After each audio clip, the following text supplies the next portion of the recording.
Sejam bem-vindos a mais um IELCast, é do Piauí. Para o mundo! Tá preparado pro Enem, Kilson Jones? Passar no concurso no Enem 2024. Você vai mesmo? É domingo agora. Vou pra prova, hein? E depois domingo de novo. Domingo e domingo. Se você pudesse olhar pro Kilson de 20 anos atrás, você faria qual faculdade? Cara, Boa pergunta. IA. IA? Inteligência Artificial? É uma boa. O problema era ela te tirar do mercado depois, né? Bom, tá começando mais um episódio do IELCast. Obrigado pelo carinho da sua audiência. Te convido para se inscrever no canal, ativar o sininho, dar o like, é muito importante para que o YouTube entenda cada vez mais que você quer consumir o nosso conteúdo, né, Kilson? É verdade. Vem com a gente, hein? Temporada 2024, a número 4. E 2025, o canal do IELCast passa a ter um programa diário. Ainda a gente não pode falar o nome, Ainda não. mas você Muitas gostou do novidades. cenário? Ô, pancada, hein? Doido, Muito massa. Estreia dia 13 de janeiro, ao vivo, meio-dia, com reprise às 10 da noite, às 6 da manhã. Também TV aberta a partir das 10h30, 11 horas da noite. Então, eu acho que vai ser bem disruptivo o que a gente vai fazer por aqui. A gente está muito feliz com esse novo momento para falar com essa galera mais jovem, de uma outra forma. Acho que a comunicação mudou um pouco de lugar. Saiu um pouco da parede e veio mais para a mão, né? A mão... Na palma da mão. na palma da mão, não tem jeito, né? Hoje, Bate na palma da mão. ontem e hoje. Acho que é o segundo outdoor que eu vejo na vertical. Assim, pra você ver. Nem o outdoor digital, ele tá mais na horizontal. Agora, que a gente chama de video wall, né? É na vertical. Para assimilar o que você vê na palma do celular, Kilson. É evolução, né? É evolução. E a gente tem que ficar mais magro para entrar na tela do telefone, viu, Kilson? Não, ficar mais magro, não. Não, É dar um download. Né? Um upload. Um upload. Aliás, você tá muito elegante. Heron, veste o homem atual. Exclusividade, Noroeste você encontra Piauí, Maranhão e Tocantins. Bom, o bate-papo de hoje, Kilson, primeiro agradecer aos nossos patrocinadores aqui atrás que nos ajudam sempre a realizar o IELCast. Muito obrigado pelo patrocínio, pela ajuda e pela confiança sempre anual. Tem GSJ, Esportes da Sorte, entre outros patrocinadores. Nosso muito obrigado. Se você vai consumir qualquer um desses produtos, por favor, consuma esses produtos que aqui estão. Não é verdade, Kilson? É verdade. Alô, Maurílio. Grande Maurílio. Simpaticíssimo. Pô, uma simpatia, né? Olha, cara, hoje a gente bate um bate-papo maravilhoso, bem interessante, principalmente pro... minha filha vai assistir, tem 16, já tá na porta do Enem, mas é um bate-papo sobre o Enem que acontece domingo agora. Acho que é interessantíssimo a gente entender um pouco da cabeça, não só dentro de casa, a gente vê e percebe muito a cabeça do aluno, dos nossos filhos, e às vezes falta um pouco de percepção da cabeça e da visão, assim, ampliada dos professores, né? O que é que mais pesa, onde é que tem os erros mais rotineiros, o medo da redação, qual o tema da redação. Acho que é um bate-papo e ele tem a cara da juventude, tem a cara da galera. É super bem sucedido, tem uma aceitação no mercado extraordinária, um reconhecimento em nível de Brasil, fora da curva. E eu convido ele, professor Neto, uma salva de palmas, Seja o rei da bem-vindo, redação. Muito obrigado, muito feliz de estar aqui, tá uma honra. Prazer imenso. Vamos bater um papo muito legal, muito útil, inclusive, né? Em todos os setores, em todos os segmentos. Para acalmar, para alertar, para preparar, para tudo. De tudo um pouco. Eu acho que você tem que vir mais aqui. Talvez em janeiro você venha mais vezes por semana pra gente bater Tomar papo. um café também, Quero né? sim. Café Ou é um maravilhoso. chá batizado. né? Isso é- Não tem problema. Cara, eu essa semana, eu acho que minha filha vai fazer pela primeira vez, até para teste, né? Não, Sim. ela tá no primeiro ainda. Trainee, né? Trainee. E são umas nomenclaturas, assim, que foge do nosso time, do nosso tempo, né? Sim. Tudo agora tem outros nomes, outros formatos, outros... Eu fui deixar a Riane hoje na escola e ia gravar contigo, eu falei, filha, quais são as maiores... Melhor do que Sim. ela, né? Quais as maiores dúvidas de vocês? Pai, cara, o negócio é essa prova da redação, né? Ou qual é o tema da redação? A redação tem muito peso. Eu queria começar esse bate-papo, professor Neto, falando qual é o tamanho hoje do Enem para o jovem estudante, para o jovem que sonha em ingressar na faculdade, para que realize os seus sonhos. Esse peso ele ficou maior, a responsabilidade ficou maior, a autoculpa ficou maior em tempos digitais? Olha só, quando a gente fala dessa nova fase do Enem, esse termo nova já não é tão aceitável hoje, porque é desde 2009, né? Em 2009 houve essa nova versão, sugestão de uma nova versão, os professores todos que estavam em sala de aula, super confortáveis, com seus materiais prontos, sua didática impecável, plano todo montado, todo mundo caiu do cavalo. Todo mundo teve que preparar. Eu me lembro muito bem disso. Tivemos que abandonar todo o modus operandi da época e começar tudo do zero. Materiais novos envolvendo, por exemplo, na prova de linguagens. Não adianta mais o aluno ser bom em gramática, literatura, análise textual. Não é mais só isso, né? Hoje há um envolvimento com análise de arte, de fato, movimento, dança, a educação física, a cultura em geral é uma prova mais inteligente. É uma prova que dá muito trabalho para quem vai elaborar também. Não é só para quem está estudando para responder. É uma prova inteligente, uma prova cultural, uma prova literária, uma prova muito bem elaborada, muito bonita. É algo bonito de se ver. É uma obra? Com certeza. Você tem ali uma pegada poética para a prova, né? Eles conseguiram fazer esse equilíbrio. O desequilíbrio, a meu ver, é o seguinte. Como é que uma maratona como essa vai ser colocada ali como um desafio para o aluno com o tempo disponível para essa maratona de tantas questões tão bem elaboradas, questões tão extensas, envolvendo o cognitivo, o apelo semântico cognitivo, o tempo inteiro levando ao extremo, o desgaste extremo. O aluno termina uma prova como essa no primeiro dia, esgotado. Ele ali, a energia foi toda embora. E ele tem que saber administrar isso também ao longo da prova. Que é um grande problema, né? O bom fazedor de prova, digamos assim, né? Ele precisa mentalizar ali quais estratégias se encaixam perfeitamente no primeiro dia, no dia seguinte. Então, assim, na prova do dia seguinte, quando ele pensa na prova de linguagens, ele tem ali língua estrangeira, é um raciocínio. Aí ele tem a prova de linguagens, que envolve códigos, tecnologias, tudo isso acaba somatizando na perspectiva do aluno como um enfrentamento nunca visto antes, por mais que ele treine o ano inteiro. Você fala em redação, cara, redação nota 1000. Olha o impacto disso. Nota 1000. Hoje em dia os professores de redação estão todos ricos aqui em Teresina por isso, porque... O senhor tá também?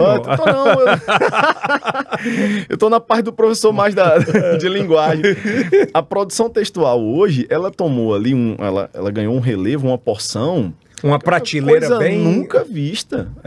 Matemática e redação hoje em dia são dois, né, monstros, assim, de procura. Assim, os alunos, quando encaram essa proposta redacional, eles encaram como aquilo que vai definir realmente a sua aprovação. Vida ou morte. Diz assim, é aqui que ou eu passo ou não passo aqui. E assim, de alguma forma, a redação tem esse peso mesmo, né? Você tem vários critérios a serem conferidos, a serem levados em consideração. Um deles é a parte gramatical.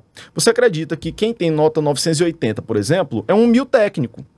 Onde foi que esse aluno pecou? Não tem como o critério de avaliação abstrato, subjetivo como de intervenção, de defesa de argumentação, não tem como não ter sido outra coisa. O que foi? Competência 1, que é o aspecto gramatical.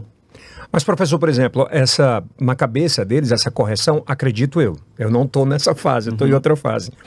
Mas essa correção, a pergunta é uma correção exacerbada, ela é muito forte, ela é muito Caxias, ou é porque é tanta gente hoje bem preparado que o mínimo vai... As duas coisas, a gente tem que levar em conta isso, né? Os critérios de avaliação numa produção textual são critérios bem detalhados, uma coisa bem minuciosa.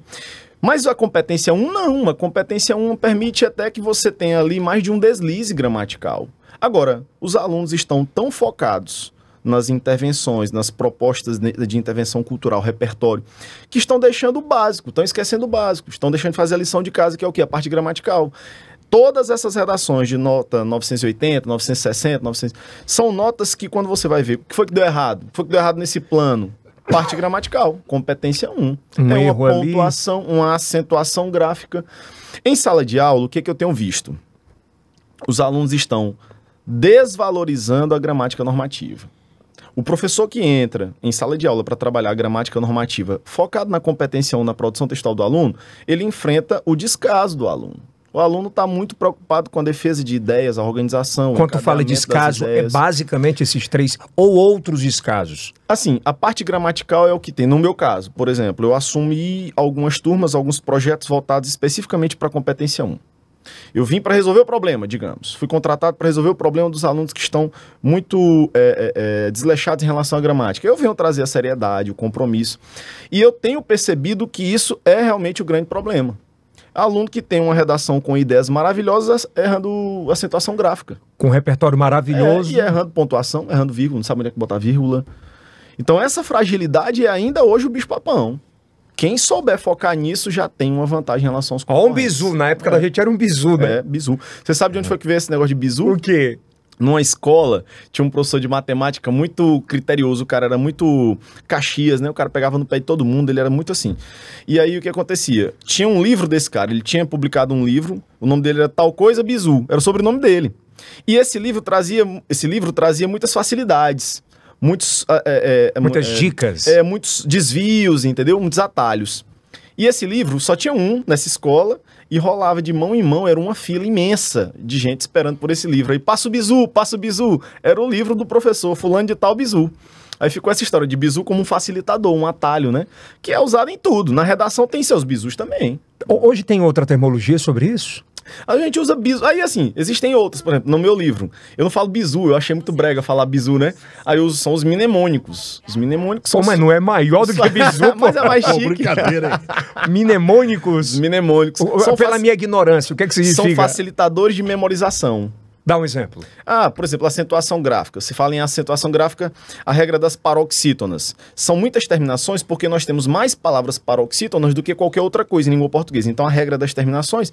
Em língua portuguesa, a gente fala da acentuação justificando pelo final da palavra. Por exemplo, água é uma paroxítona terminada em ditongo.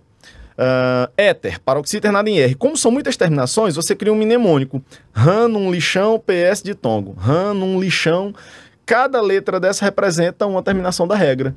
E você vai brincando, vai fazendo os alunos se interessarem por isso. É bom. E a minha... Mas numa redação, a parte estrutural, só existe uma estrutura, uma regra para redação? Existem planos, né? Existem planos estruturais. Existem vários. A introdução por enumeração, a introdução por questionamento... Vários planos de montagem de um texto, vários. E aí o aluno esperto, ele vai atribuir as possibilidades de temas a essas estruturas, esses planos, né, de estrutura. Existem aqui em Teresina professores maravilhosos de redação. Eu conheço muitos professores de redação premiadíssimos fora do Piauí, e os daqui, alguns nomes muito respeitados aqui, não deixam a desejar em nada.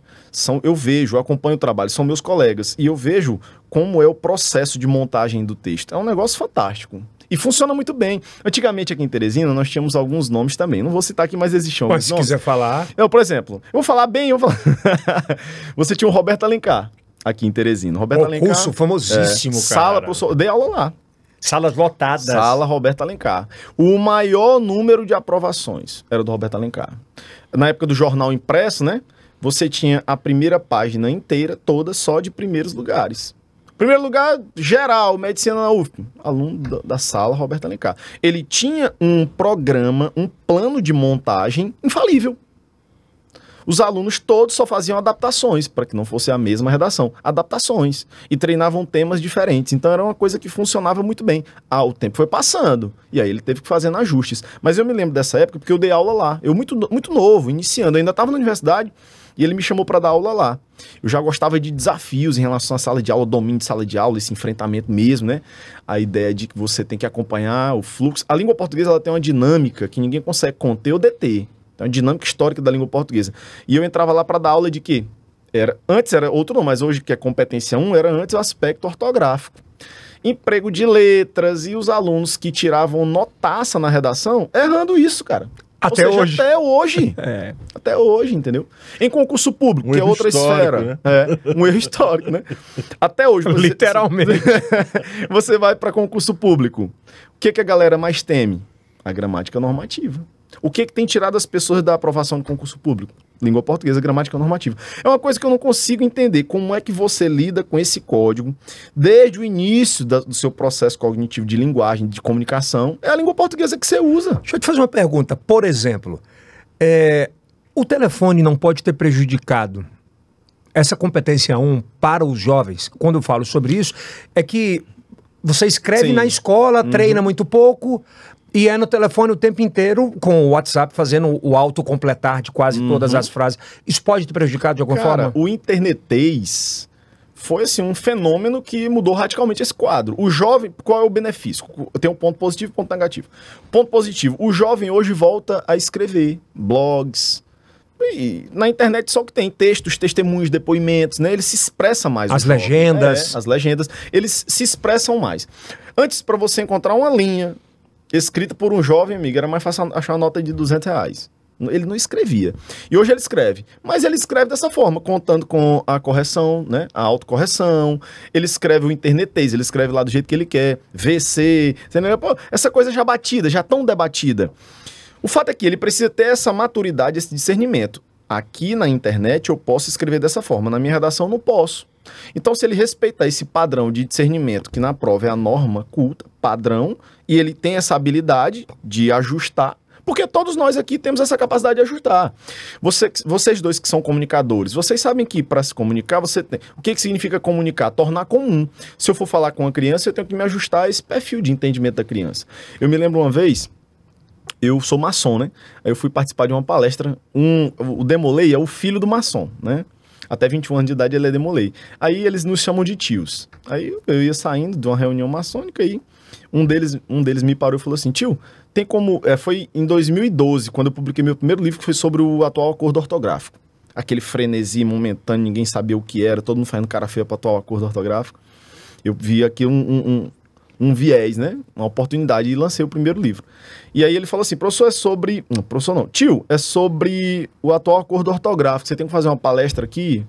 Tá, eu digo, posso? Qual é a data? Tal data. Beleza. Preparei slides e tudo, pensando que a palestra ia ser para quem? Para os demoleis, para os adolescentes e tal, para os jovens. E lá tinha tirinha de Cebolinha, de Mônica, de tudo no mundo, para que eu captasse a atenção deles. Na hora que começou... que eu cheguei e eu comecei entrando maçons e sentando. E eu digo, gente, vieram acompanhar também, né? Os pais. Eu fiquei, rapaz, aqui tá cheio de maçom, tá esquisito isso aqui. Aí só um momento, aí eu chamei o Demolei. Eu digo, a palestra não era pra Demolei, não? Não, tio, a palestra era pra maçons. Eu digo, vem cá, e tu não me diz nada. Tu já viu meus slides? Ele disse, vi, achei interessantíssimo. Porque foi você que viu e tá achando interessante. Eles não vão achar, não. Eles não vão entender o jogo. Charge da Mafalda, de não sei o quê.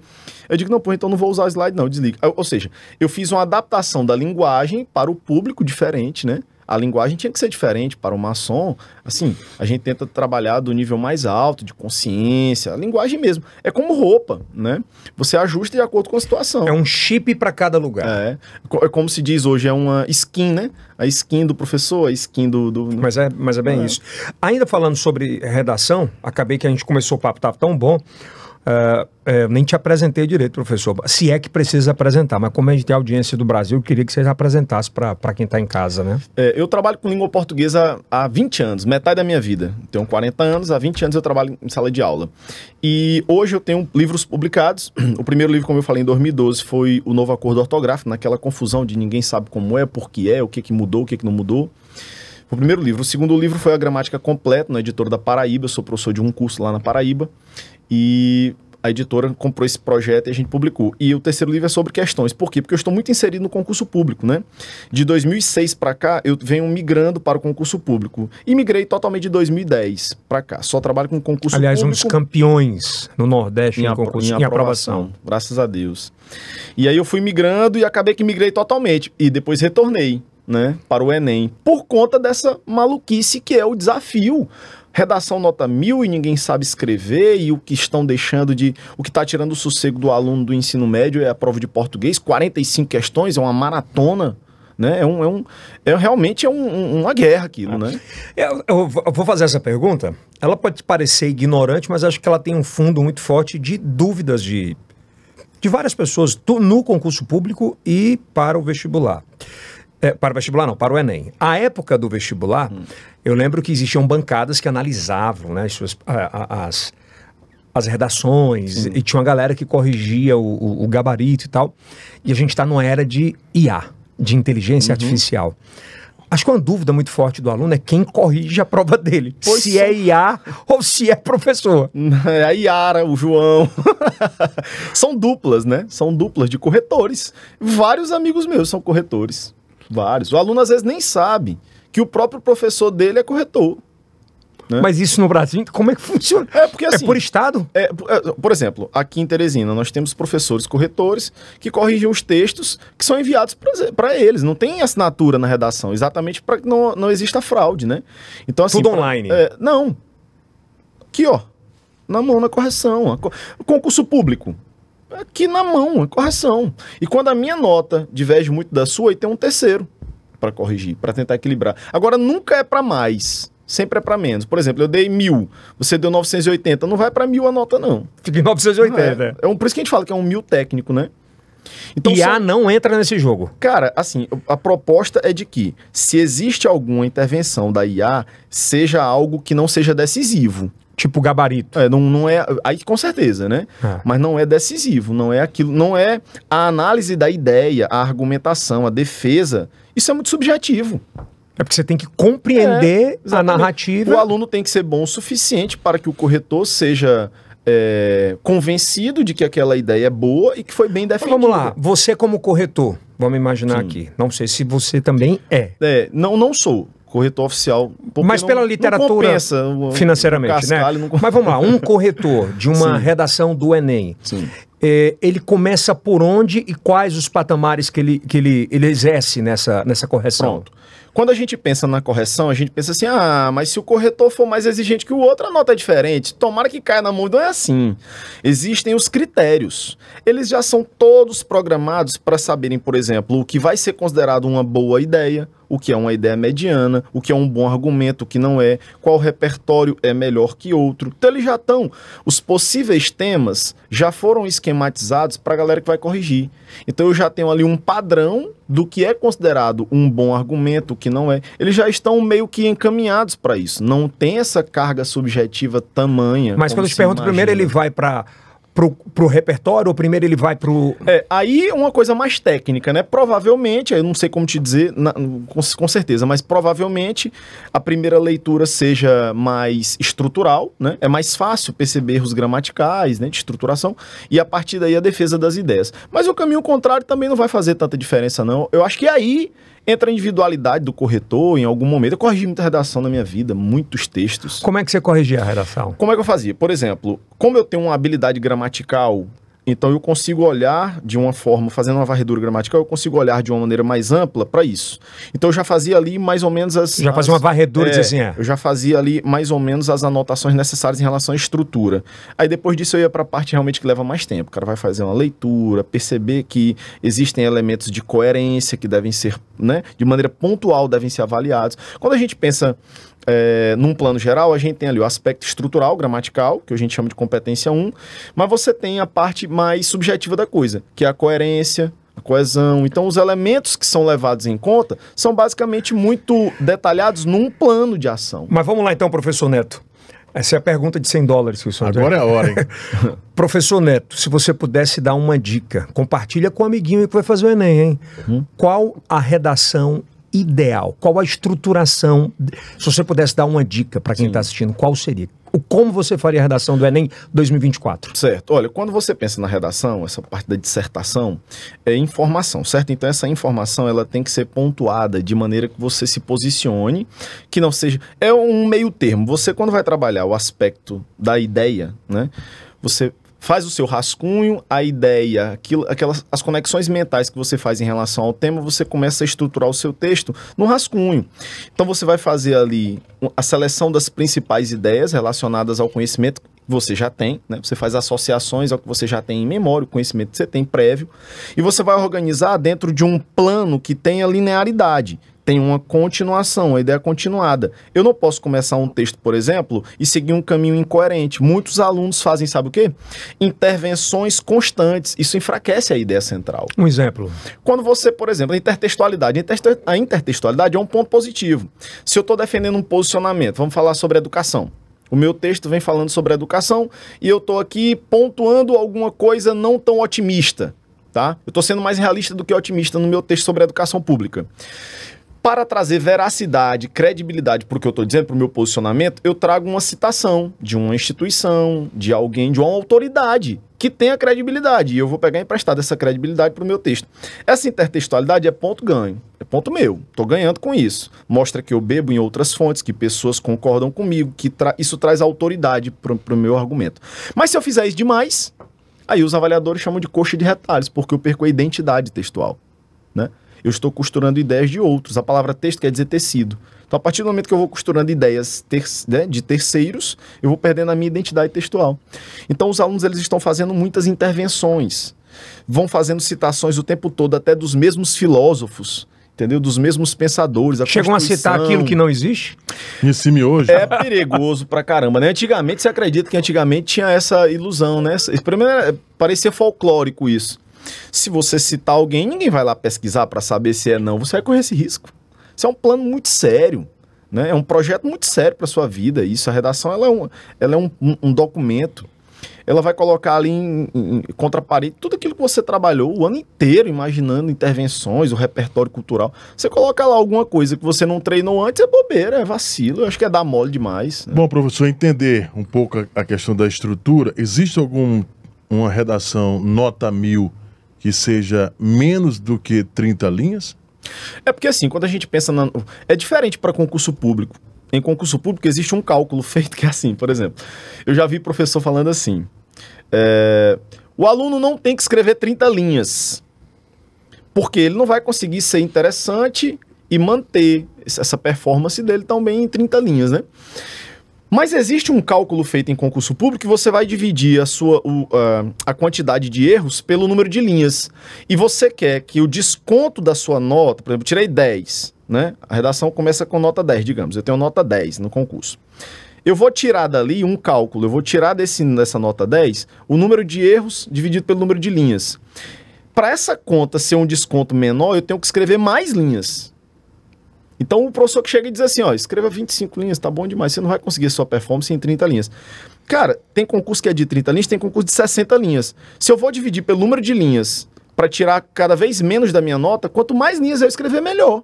É, porque você pode errar ali e ele vai... Aí a nota, o desconto da minha nota vai ser menor, porque eu vou estar dividindo por um número alto de linhas, né? Se eu for dividir, por exemplo, eu errei, eu tenho 5 pontos de erro. Eu quero dividir 5 por 20 ou eu quero dividir 5 por 30? Para dar um número menor? 5 por 30. Claro. Vai dar um número menor, vai ser um desconto menor na minha nota. Então, as propostas redacionais, elas devem ser levadas em conta pensando nesse cálculo, né? Então, se eu tenho possibilidade de escrever realmente o número de linhas que vai favorecer a minha defesa de ideias, de argumentação, esse cálculo engessado de número de linhas eu não vejo com bons olhos, né? Eu não acho que seja esse o melhor caminho. Essa preocupação não é uma ótima dica, né? Uma ótima dica. Você falou em beber em outras fontes. Sim. Quando são dois públicos diferentes que você tem bem distintos. Sim. Você tem o concurseiro, que está tentando ali a porta de entrada para a segurança da vida. Sim. Às vezes é a porta de entrada e também o teto, que você não consegue. E a galera que quer começar a vida na faculdade. Tu orienta, por exemplo, hoje, 2024, pós-pandemia, digital muito mais forte na mão do que antes, o acesso à informação. Beber onde essa fonte? Olha, cara, a gente quando fala assim Eu te fiz essa pergunta porque às vezes o conteúdo mistura muito. Sim. Né? E às vezes meio que tira você do rumo. Vamos lá. Pensando numa prova de língua portuguesa para o Enem, você não tem quase gramática na prova. É por isso que o aluno está desmotivado a estudar. O professor não sabe mais. Como é? Não sabe não. Olha, vou lhe dizer uma coisa. Quando eu chego para participar de um projeto, que você sabe, hoje em dia, existem as turmas que são assim, mede não sei o que, né? Mede tal coisa. Já com o nome medicina inserido ali, né? Aquela coisa da influência mesmo, né? Vão inserindo ali no dia a dia do aluno a ideia do médico. O aluno já tá para ir vestido de branco, já se achando médico. Porque ele tá participando da turma MED, não sei o quê. Não sei o quê, MED. Ainda bem que o Davi do BBB não entrou nisso aí. Aí o aluno já vai se sentindo MED. Ele falta assinar doutor fulano de tal. O que que acontece? Ele está preocupado com as notas num plano geral, para ter uma nota boa em tudo. Química, biologia e tal. O português, ele sabe que a nota dele na prova de linguagem não vai depender de gramática, não. Não tem questão de gramática. Não tem, cara. É uma questão muito tímida que envolve emprego de pronomes. Cadê a gramática? Concordância, regência, crase, período composto? Não tem. Não tem. 45 questões, não tem. O que que ele faz? Deixa a gramática de lado. onde é que ele vai se ferrar? Lá na competência 1, que vai cobrar a vírgulazinha. Na hora da redação. A ortografia dele. Putz. Então é isso que eu tenho. Um texto maravilhoso e a ortografia, ó, deixa a desejar. Zero. Aí eu E a competição ruim derruba. É o que mais está tirando as pessoas. As redações não estão com notas melhores por causa da competência 1. Eu converso com o aluno escreve. Olha, eu vejo gente, vai parecer exagero. Em concurso público, por exemplo, na primeira semana de aula, eu vejo o aluno conversando comigo assim. Como eu sou dono de preparatório, então eles se sentem confortáveis para conversar comigo sobre as conversas de bastidores mesmo, sabe? As dificuldades mesmo. Os pormenores. E aí eles chegam... Eles não veem só um professor, eles veem um parceiro. E aí quando eles vêm conversar comigo no corredor, eles fazem assim: professor, eu tô tendo dificuldade em português, mas tá dando para levar, eu só não consigo aprender direito. O direito, né? Porque eu nunca vi na minha vida, para mim isso é coisa de advogado, eu acho que nunca vou aprender direito. Eu digo, calma, os professores de direito na faculdade agem de uma forma, aqui os professores em sala de cursinho são outras as estratégias. Lá que eles são dinâmicos, são engraçados, são leves, a aula é maravilhosa, flui muito bem, os caras são artistas. E aí o aluno se encanta. Na segunda semana eu gosto muito de ouvir, na hora do intervalo, as rodas de conversa. Eu fico transitando entre eles, ele como quem não quer nada, tomando um café aqui e ouvindo, porque eu fico vendo as dificuldades deles. A minha sala no meu curso, fica de frente assim, pro pátio, a porta eu deixo entreaberta. Eu fico ouvindo as dificuldades, as coisas. Eu gosto de ouvir para poder agir em cima desses problemas que eles têm. Na maioria das vezes são sempre os mesmos problemas. E aí eu tô ouvindo, conversando, o aluno que estava dizendo que ia ter dificuldade em direito, ele tá dizendo assim com o outro: mas isso é muito sui generis. Aí eu digo, como é, rapaz? Fulaninho de tal tava dizendo que não ia aprender direito de jeito nenhum, tá falando sui generis. Que maravilha, né? Vou pra sala de aula. Aí ele entra na minha sala: professor, é porque eu tô com um problema. Eu digo, tu tá com o quê, rapaz? Um problema? Meu amigo, você tava falando sui generis, bem ali fora agora. O que foi que aconteceu? Não, professor, porque eu me encantei com direito, eu tô fera em direito e agora eu tô ruim em português. Eu digo, tá vendo? É o equilíbrio. Não existe o equilíbrio, eles não têm maturidade para isso. Quem tem que trazer isso é o professor. É por isso que a gente tem que trabalhar essa mentoria acompanhando nos mínimos detalhes. Aí eu entro em sala para conversar com um colega professor de ensino médio agora, falando de ensino médio. E o professor é um profundo conhecedor, um poço de conhecimento literário. Mas a gramática nem dele é boa, nem a dele. Não está em dia, nem a dele. Eu vejo isso nos slides montados por ele. Eu vejo que tem erro gramatical lá de concordância, de regência. Então, se ele está relaxado em relação à gramática, como é que o aluno não vai estar também? Entendeu? Então, eu participo de aulões, eu vejo algumas vezes um professor falando uma coisinha errada. Gramática. E isso acaba influenciando, né? Cara, o aluno vai buscar por conta própria? Não vai. Tem que ter alguém ali puxando o pé. Bora, meu amigo. Cadê a gramática? Tá ruim, tá péssima. Eu travo essa batalha em sala de aula. Eu digo, olha, sem gramática vocês não vão pra lugar nenhum, não. Professor, mas isso não vai cair na prova. Não vai. Vai cair sim. Rapaz, aí eu tava conversando com ele. Imagine, com o que o senhor dizendo, cara, saiu esse CNU, né? Concurso Nacional Unificado. Que vai mudar muita coisa. E aí, 8 blocos, 7 blocos de nível superior e um bloco de nível intermediário, que era nível médio.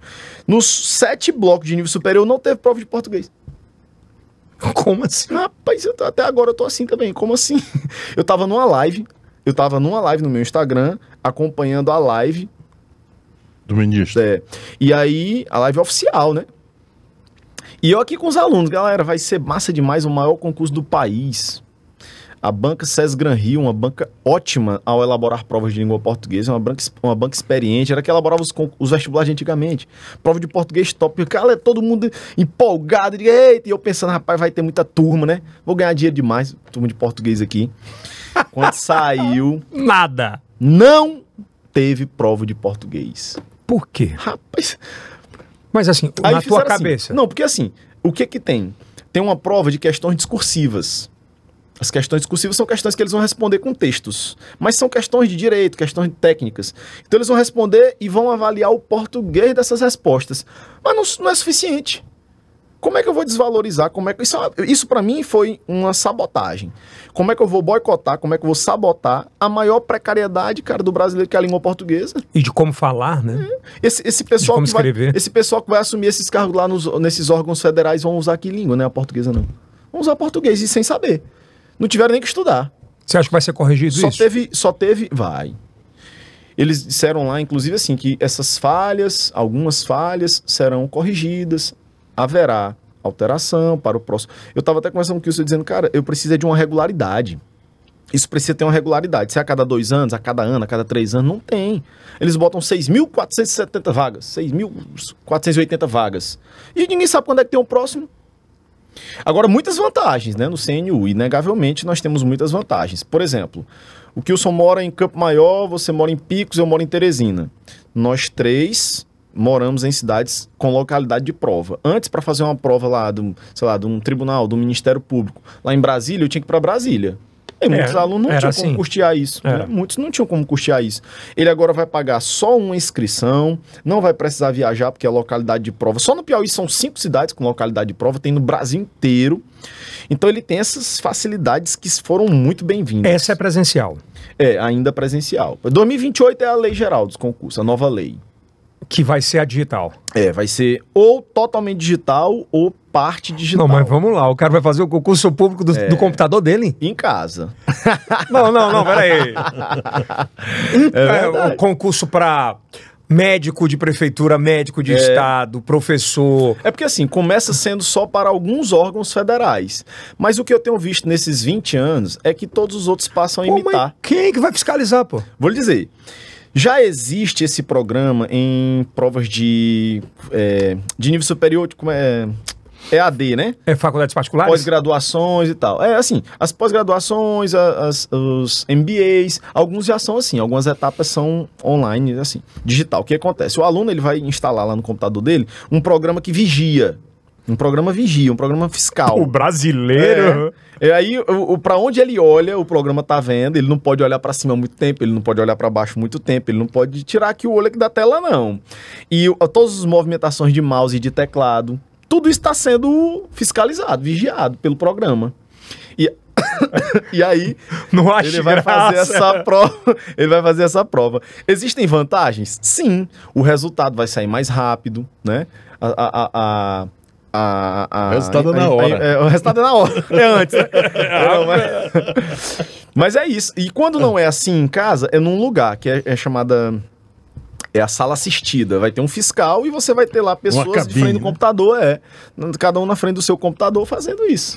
Bom, professor, tem um lance aí. Que louco, velho. 2028, viu? Já tá aí na porta, 2028. Pô. Tá batendo na porta. Sim, a história do cara estudar só quando sai o edital é legal ou para esperar a banca que vai... Rapaz, é uma corrida maluca, né? É outra corrida maluca aí.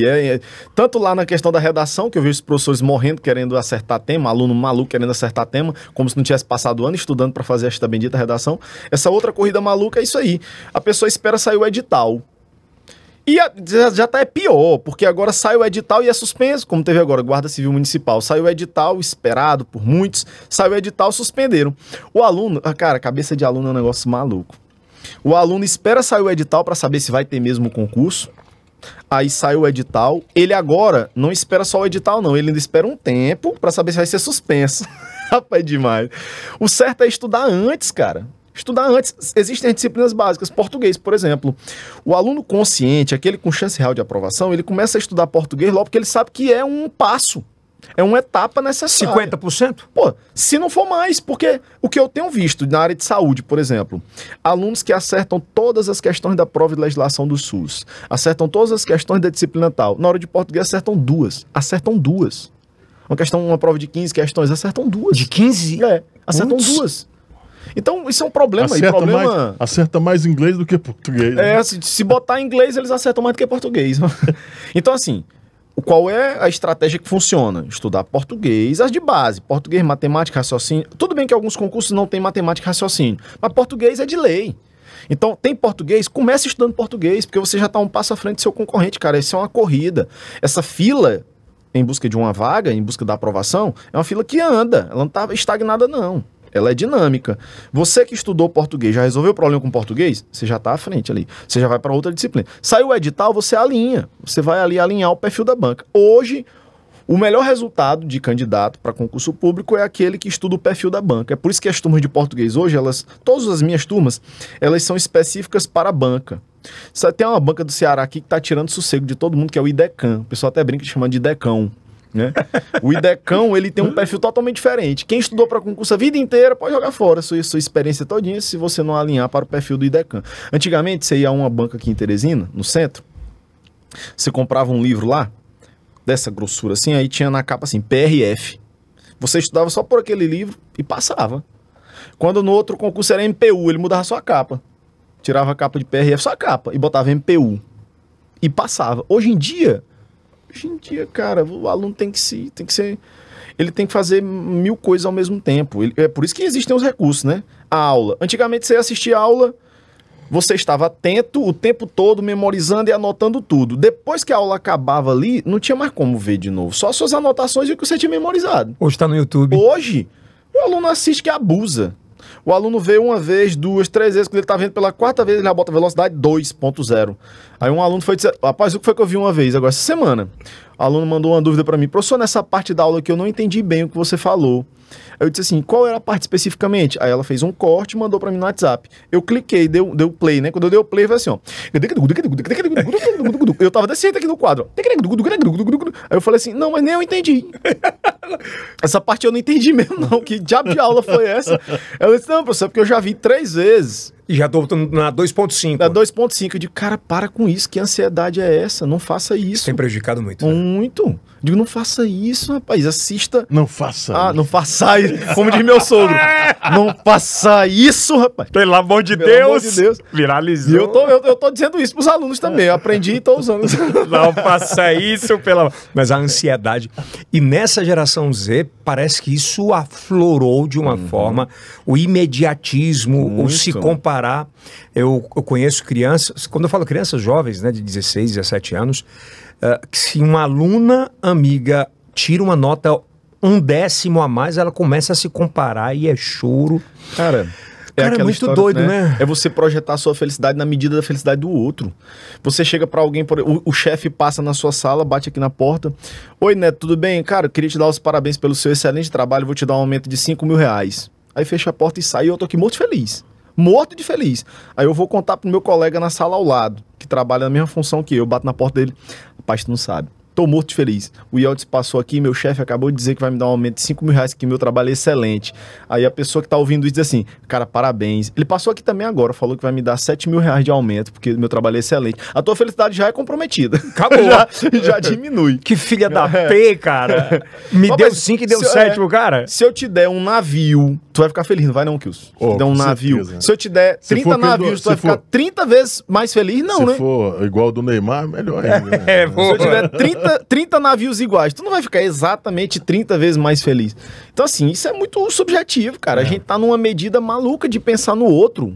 Tá todo mundo se muito comparar. ansioso. Se comparar. Hoje é muito comparação e muito sobre dúvida, se vai dar certo, se não vai, se eu vou passar, o mundo vai acabar amanhã. Não, cara, eu ando pelos corredores e eu saio de um ambiente de ensino médio, entro num ambiente de concurso público e o mesmo sentimento? A ansiedade é... Só que o desespero no concurso público é maior. Porque tem boleto chegando, tem filho pequeno, tem conta pra pagar, tá desempregado. A meninada do teu pai. O pai Mas a pressão é grande. Muito grande. Mas eu entendo assim que o jovem, ele tá numa ansiedade diferente, eu acho até mais perigosa. Eu te faço uma pergunta, acho que é interessante fazer hoje, quarentão, olhando pra trás 20 anos, quando tu começou a lecionar. Os pais daquela época davam muito mais pressão do que os pais hoje? Eu acho assim que naquela época, naturalmente, isso não era assim, porque eu estudei, a minha aula começava às 7 da manhã e ia até 11h30 da manhã. Não ia até 1h30 da tarde. Eu não tinha aula dia de sábado e todo mundo passava no vestibular do mesmo jeito. Hoje em dia os alunos têm aula manhã, tarde, final de semana... Madrugada. Sábado tem aula manhã e tarde, domingo tem simulado. Que isso, cara? Onde é que vai parar uma coisa dessa? Então eu acho que hoje a pressão é maior do próprio aluno. E aí... Ou da própria escola? Também, porque ele entra numa dinâmica, né? Numa engrenagem ali que a gente só transfere e recebe essa ansiedade, é uma troca de ansiedade, de pressão. Só porque eu perguntei sobre outras culturas, como cultura americana, o cara tranca o computador do cara pra ele não levar pra casa. Pra ele curtir a casa, curtir a família. Sábado não tem. Muita gente se preocupa, não sei se isso é saudável, se não é, porque eu não sou médico, não posso avaliar e ter o critério sobre isso, mas essa imersão quase que 80% do dia do cara... E eu tô com medo de chegar a 100%. Com tudo isso, não esquece a caneta e a identidade, né? Ó, por exemplo, o aluno que não passa no vestibular, na nossa época, não passava no vestibular, ele era, vamos pensar aqui, ele perdia o privilégio, né? Ele era aquela pessoa, na cabeça dele, e de alguma forma também na cabeça dos outros, ele era um derrotado. Ferrou a vida. Pô, e agora? Não passei, meu irmão mais velho passou, então meu amiguinho passou. Só no próximo ano. Meu vizinho para aquele dos fogos. Alô, raspou papai. A cabeça. Alô, mamãe, raspa a cabeça, é festa. Ó, vocês na época, é porque a gente ficava no rádio. Rapaz. Não era? Ora. No rádio ouvindo o locutor falar. Duas coisas. Era o rádio, me tremendo todinho ouvindo o rádio. E na lista do jornal. Corria pra banca pra guardar. Os pais guardavam a lista, gravavam naquela fita cassete a voz do radialista falando. Era uma coisa maravilhosa, mas era uma pressão também, diferente da de hoje. Aí o aluno não passava no vestibular, ele voltava pra escola de cabeça baixa. Às vezes a escola não tinha nem o pré-vestibular. Não tinha. Tem escola aqui em Teresina que você não passou no vestibular, não tem mais lugar pra você aqui não. Procure outro lugar. Estudava em casa, com vergonha. Hoje, o que acontece? O aluno de pré-vestibular, a sala de aula... Pré-ENEM hoje. A sala de aula do pré-ENEM hoje é uma sala que a carteira é acolchoada, a decoração da sala é diferenciada. Ar-condicionado. O ar-condicionado se tem 3 ar-condicionados numa sala, lá tem 15 na sala do pré-ENEM. Eles não precisam andar fardados, eles podem ir apaisando, entendeu? A equipe de professores é diferenciada, eles se sentem mais livres, mais adultos. Ou seja, estão levantando a autoestima dos alunos de pré para que eles encarem isso, porque é um meio milionário, é um mercado milionário, pré-ENEM, nas escolas, né? É muito... Rapaz, dá mais dinheiro que terceiro ano, cara. Aluno, primeiro, que o professor de pré-vestibular, muitos não tem nem carteira assinada. A maioria nem tem carteira assinada, não tem vínculo. Não tem vínculo empregatício. Os caras dão aula em todo lugar ao mesmo tempo, não tem vínculo com nada, e assim, é até a preferência de muitos, né? Então, assim, para levantar a autoestima do aluno de pré-ENEM, para ele encarar aquilo como uma nova chance. Só que o que tá acontecendo, o jogo tá virando. Tem aluno de pré-ENEM que tá se sentindo maioral porque tá no pré-ENEM. Aí não é porque passou, não? Ele tá fazendo pré porque não passou, mas em estar na sala de pré-fulano, pré-med, pá, aí ele se acha o maioral. Ele tem mais moral do que todo mundo na escola. Tem mais moral que o professor. O aluno de pré. Mas a rede social não tem um problema nisso? Porque se aquele cara passar, a instituição vai usar a imagem dele? Vai, mas assim, eu digo assim, por exemplo, no dia a dia de sala de aula, o aluno de pré, seja do que for, pré-médio ou pré qualquer coisa, o aluno de pré, ele é o aluno que não passou. Pois é. Não é? Mas lá na escola estão criando uma mentalidade de que ele é o que manda na escola. Ele é que é o melhor aluno. E essa rebordose pode ser grande, né? Em tudo. Na vida é assim. Principalmente. Na vida, né? Você, cara, tudo... Você lidar com jovem é muito complicado. Eu trabalhei numa escola há muito tempo, ela não existe mais hoje, a escola. Então pode falar o nome. O Projures. Era aqui na... Era perto do Balão São Cristóvão. Era. O professor... Kennedy. Como é o nome dele, rapaz? Damião. Um orador, meu amigo, cara inteligentíssimo. Eu parava pra ouvir o Damião e lembro de muita coisa que eu aprendi com ele. O Damião, ele dizia assim, olha, eu vou falar pra vocês uma experiência aqui. Ele testava muitas coisas inovadoras na época, né? As que davam certo eram copiadas e as que não davam, ele acabava mudando. Então, e ele dizia assim, olha, tem muitos alunos chegando atrasados. E quando chega atrasado, tem professor que não aceita. Então, o aluno perde a primeira aula. Então, o que vamos fazer? Nós vamos deixar direito... Não é direito, assim. Nós vamos ser mais flexíveis e ele vai ter um dia na semana que ele vai poder chegar atrasado e mesmo assim vai entrar em sala. Vamos fazer essa negociação? Vamos. Beleza, ele falou isso em sala. O que foi que os alunos fizeram? Escolhiam o dia para chegar atrasado. Transformaram a exceção em regra. Foda, né? Um dia na semana eles podiam chegar atrasado, que mesmo assim eles não iam ficar de fora, não ia ter punição nenhuma. Eles escolhiam. Todos os alunos... Segunda? Escolhiam um dia. A maioria segunda, né? Todos escolhiam um dia. Ele não deu certo, vamos tentar outra coisa. Então assim, né, cara, são 20 anos de sala de aula, eu vi muita coisa. De tanto aspecto de coordenação, eu fui coordenador de área de língua portuguesa num preparatório aqui em Teresina para concurso. Eu era exclusivo de lá, então dando aula ou não, eu tinha que passar o dia lá, preparando material, fiscalizando material. Neto, a gente tá numa era digital muito forte. Eu tô batendo nisso porque eu acho que tem muita influência sobre o dia. Algumas escolas e alguns projetos de leis já estudam a proibição do celular no momento da sala de aula ou do colégio. Pela tua experiência, tu acha que isso é positivo ou negativo? Eu estou vendo que, assim, Eu, em sala de aula, quando eu vejo... Não tô falando de concurso, não, tá? Concurso ninguém proíbe, não. Em concurso público você Vamos falar Enem. Enem. Vamos falar Enem. No Enem, o aluno ele precisa ter esse acompanhamento. Botar um celular na mão do aluno, um tablet, não vai resolver o problema, não. Ele não vai ter maturidade para olhar só aquilo que é importante para a aula, né? Então tem um momento da aula. Nessas últimas turmas, né, das quais eu participei, nos últimos 5 minutos, 10 minutos da aula, eles tinham acesso ao celular porque existia um quiz. Eles clicavam lá, abriam um quiz e o professor esperava lá a resposta deles, saía na tela, né? Tudo muito tecnológico, né? Saía na tela aqui um ranking de acerto e tal. Aí eles, por exemplo, eu ia ver, ó, a maioria errou marcando a letra A dessa questão. Aí o professor ia ter ali o termômetro para ele poder comentar. Então isso é muito bom, por quê? Porque é controlado. Mas se você disser assim, não, o aluno pode usar o celular, mas só se for para mexer com coisa útil para a aula, ele não vai olhar só isso, né? Então, é aquela coisa, deram uma liberdade e agora já estão recolhendo de novo. Deram linha para o aluno não teve, confiaram no aluno, o aluno teve maturidade, já estão recolhendo de novo. Então, assim, se não estão controlando, se não está sendo assistido, não funciona. É muito do aluno também, né? É, claro. Não tem jeito. Não funciona. Você vê, por exemplo, o tablet, nessas turmas de redação, desses professores milionários de redação, eles dão um tablet durante a aula. Ali está focado no texto. O máximo que eles podem fazer é uma pesquisa. Quando eles entram num site para outra coisa, bloqueia. Então eles dizem logo... A IA já faz isso. Você tem sites tais para fazer pesquisa. Podem pesquisar. Então eles começam a fazer pesquisa lá e não... Sabe quando você tem computador, por exemplo, tem muito isso. O computador na sala dos professores. É bloqueado por um monte de sites. Só abre lá e-mail, o Google e olhe lá a pesquisa. Você bota lá, por exemplo, você bota lá um portal tal... Pra ver algum... Meu jogo do Flamengo de ontem. Bloqueado. Flamengo hoje tá bloqueado, não abre não. Então, assim, mas existem maneiras de acho controlar. Eu que não é errado. Acho eu que não é errado. Pois é. Não. Eu acho que é natural que isso aconteça. Profissional tem que entender, né? Vai entender o jogo, pô. Não tem jeito. Falando em jogo, pra gente fechar, acho que é importante eu lhe fazer essa pergunta. A principal dúvida, e essa minha dúvida, é a dúvida da minha filha. Ela fica o tempo inteiro, eita pai, qual vai ser o tema do Enem? E ela lê sobre isso, lê sobre aquilo. De fato, 2024, quais os principais temas propensos a serem o tema do Enem? Antes... Ou me corrija se eu falei errado. Assim. Não.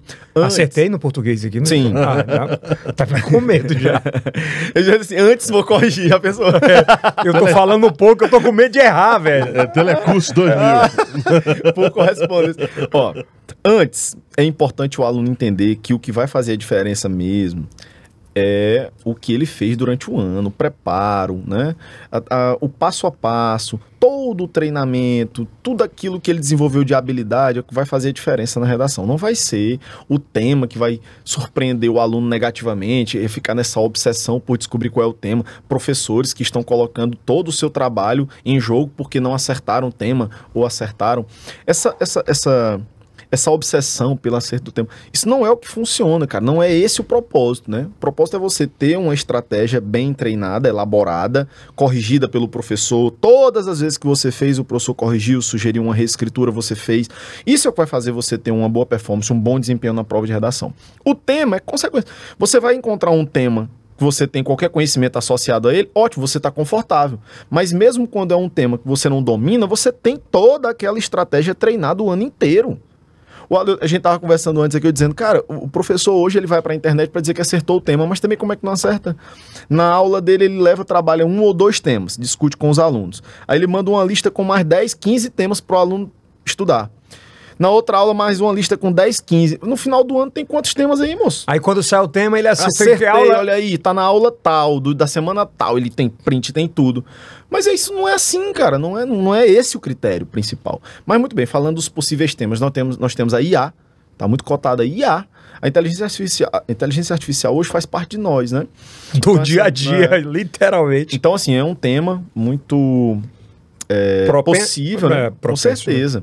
Quando você pensa também nas questões sociais, você viu que tema como a mulher cuidadora, né? que ela não é valorizada profissionalmente, mas ela exerce um papel importante na família, na sociedade como um todo. Então, temas sociais ligados ao acolhimento, à inserção das pessoas com dificuldade, a desigualdade entre as pessoas na sociedade. Nos últimos anos, temas internacionais, eles acabaram se inserindo? Sobretudo conflitos, né? Pois é, guerra, a guerra que continua. Sempre foi, né, cara? Sempre foi um tema muito possível, sempre foi um tema muito esperado. Esses conflitos que nós vivemos aqui parecem, assim, é impossível fechar os olhos para isso, há um reflexo. Tudo aquilo que é social, meio ambiente, né? Tudo isso que tem um reflexo no nosso dia a dia, na nossa vida, tem um espaço importante. Eu não sei se já te fizeram essa pergunta, mas eu acho interessante fazê-la. Cada vez mais a politização ela entra em nossos lares mais cedo. Sim. Você vê pai brigando com irmão, irmão brigando com vizinho, e assim vai, porque o Brasil vive uma polarização 2 anos depois da eleição ainda muito forte, agora após eleições, municípios muito forte. Você acha que essa divisão no Brasil pode acontecer de ela ser um tema sobre isso? Eu acho, inclusive, importante. Né? Eu acho que a gente precisa lançar um olhar mais crítico em relação a isso. Nós vivemos hoje essa polaridade, mas ao mesmo tempo nós não temos profundidade nenhuma, referência nenhuma. Fica muito na superfície, A nossa democracia ela é muito recente, né? Nós somos um país muito jovem, a nossa sustentação de argumento é só achismo. Dificilmente você encontra alguém com um profundo conhecimento político, um cientista político com referência, com dados e tal. Na maioria das vezes é só birra, teimosia, insistência, troca de ofensas. Então, lançar um olhar mais sério para isso, preocupado com isso, seria um tema maravilhoso. Fazer com que o jovem acabe reverberando aquilo que ouve, que escuta. Porque essa reprodução aleatória, só de troca de ofensas, parecendo futebol, essa coisa apaixonada, essa coisa romantizada, eu não acho saudável, né? Cara, seria um tema bem interessante para saber o que é que a meninada tá pensando, né? Exatamente. Porque a politização, ela tem sido cada vez mais precoce. E muitas vezes, uma politização rasa do achismo Na mesmo. maioria das vezes. E uma coisa que está acontecendo assim, é claro que é a influência da família, né? Você, em tese, já houve uma vertente que diz que você é determinado pelo meio, né? Lá já remonta a Rousseau, no século XVIII. Mas você pensa, cara, o jovem, ele é realmente a reprodução do que ele vê em casa. É espelho daquele É difícil ele ter até no futebol, cara, não é? Do pai, já vem do pai, do avô. Quando Então, você vê assim, um jovem agressivo, tenha certeza que tem agressividade em casa. Nos alunos a gente vê isso. Quando você vê um aluno muito irritado, aquela coisa muito, com o dedo muito em riste, assim, o posicionamento dele muito agressivo. É bem aquilo que ele vê. Você pode esperar a reunião com o pai dele que vai ser do mesmo jeito. Né? Quando você vê uma criança, um jovem mais gentil, mais educado, é aquilo que ele vê. É um negócio de doido. E o que eu fico mais louco ainda, falando digitalmente de novo, é que a replicação disso, antes de você fazer essa replicação de ódio, de raiva para 3 amigos aqui, você faz na palma da mão para 1.000, para 10 mil, se viralizar para 1 milhão. Por exemplo, eu tenho um amigo de fora, né? Fora do Piauí. O que acontece? A brincadeira, o meme que chega para mim, chega no grupo que eu tenho com professores do Rio de Janeiro, chega no grupo que eu tenho com professores lá de São Paulo, a mesma que chega com meus amigos do bairro, no grupo de amigos do bairro. A mesma coisa. Eu digo, cara, então hoje de manhã é isso aqui, né? No Brasil inteiro é isso aqui, porque é a mesma coisa, a postagem, a piada, o videozinho de um assalto, de uma coisa, é o mesmo vídeo que circula o Brasil todinho. O cara deixou muitas... E até fora do país. Eu tô em 2 grupos, um da Espanha e um de Portugal. É a mesma besteira que sai lá, sai aqui. É bem isso. É o besta que tá lá, é o brasileiro, mesmo fazendo. Professor, cara, muito obrigado. Eu quero te fazer um convite aqui. Sim. A gente estreia um novo, eu te mostrei em off boa parte dele aqui, dia 13 de janeiro. Eu acho que vai ser massa se comunicar com a outra galera que às vezes está ávido para... tá com vontade de escutar sobre outras coisas em outros lugares. Eu acho que vai ser bem interessante tê-lo lá pra gente falar uma vez por semana. Uma honra, bater papo. Já estou pronto. Meu nome é pronto. E preparado. Preparado. E querendo. E querendo todo tempo. Kilson. Tranquilo, hein? Vai voltar pra... Pra sala de aula. Não, O quê?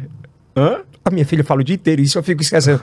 Que é a gramática, que agora mudou o nome. A competência 1. Competência 1. Competência 1 sempre, hein? Nós temos que estar nessa competência aí. Pior que comunicador, obviamente comunicadores são divididos assim, né? São bem separados. Se me botar para escrever assim uma redação de 30 linhas assim, eu vou passar 2 dias e não consigo, porque o raciocínio não encaixa. Se for para falar 3 horas... Sim, Cada um... Habilidades, né? São habilidades, Repertório, eu não aguento mais, vou para um cinema quando eu saio.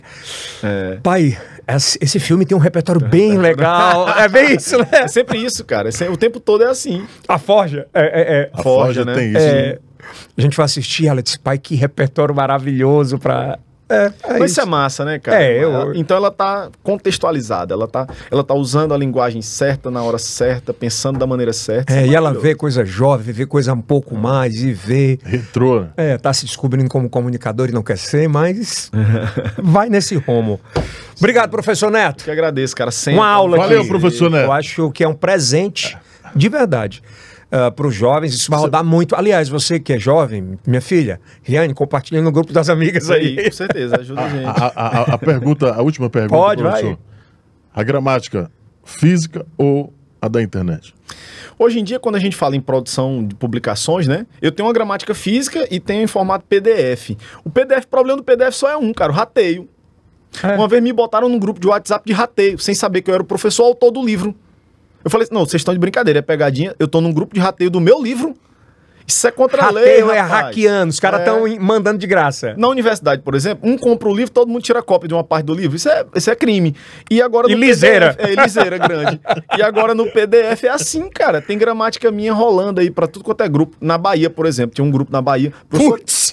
Tem uma gramática sua num grupo que eu faço parte aqui na Bahia, tal, não sei o que. Eu digo, cara, pelo amor de Deus, eu vou fazer o quê? Quanto é a gramática? R$150. Não, pô, peraí, vocês estão também de brincadeira, né? Pô? 2 volumes, 24 capítulos. Pô, vocês estão de brincadeira. De 4 horas da manhã, rapaz, eu preparando lá o... Pô, é autoral, né, velho? Autoral é caro, pô. Pois é. E tem que ser justo, né? Autoral, volto a dizer. Bom, obrigado, professor. Mais uma agradeço. vez. Posso deixar meu Instagram? Óbvio, vai estar aqui embaixo, no primeiro link da descrição também. @profneto_. Muita dica de língua portuguesa, live com professores de fora, hein? Ele é global, hein, gente? Ele é global. Muita coisa boa lá, cara. Em breve vai ser... É melhor não falar ainda. Não, calma. Calma, muito calma essa hora. Calma. Pois, cara, um prazer enorme, viu? Foi bom papo, honra, né? Uma honra. Foi um papo leve. Sempre que eu venho pra cá, sempre é maravilhoso, cara. E de fácil entendimento. A língua portuguesa nem sempre precisa ser ela precisa ser expressada do comunicador ou com quem quer que fala, mostrar que tem conhecimento sobre as palavras que fala. É muito melhor falar leve. Vou lhe dizer uma coisa, tem uma frase que é assim, o conhecimento ele tem que gerar admiração, não é constrangimento não. Falar bonito é falar e ser entendido, não é falar difícil. E é o que a gente tem muito hoje nas redes. Nossa senhora. Valeu, Kilson. Tamo junto, O rei do Enem. Quer não ir de madrugada?